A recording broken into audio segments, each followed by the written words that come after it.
Kapuso po nating motorista, lagi naming paalala, mag-ingat po sa pagmamaneho at siguraduhing nakakondisyon ang inyong mga sasakyan.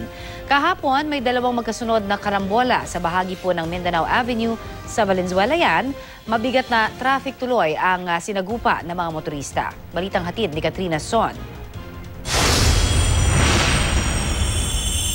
Pasado alas 5 ng hapon nang mawala ng preno ang isang trailer truck na may kargang mga mani at biyaheng Pulilan, Bulacan. Tinumbok ng driver ang AUV sa harapan nito, pero nahagip din ng tricycle, motorsiklo at kotse sa gilid.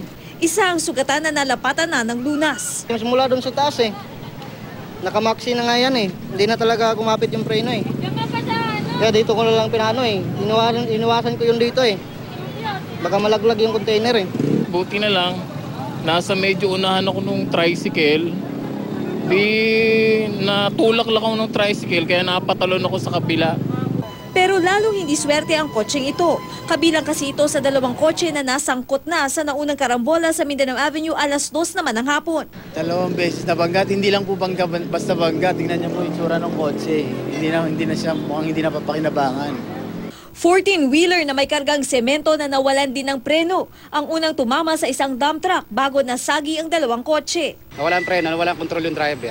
Kinawid niya sa gutter, nawalan control. Kaya binanggaan niya dito, dalawang kotse para hindi sa makadisgrasya. Nasagi naman ng mga kotse ang pader sa kalapit na bahay. Nadaganan ng pader ang isang babaeng nooy naliligo. Nandun sa ospital yung ipag ko. Nabangga nga po ng truck yung pader nila. Patuloy pa rin ang investigasyon sa parehong insidente. Katrina Son, GMA News.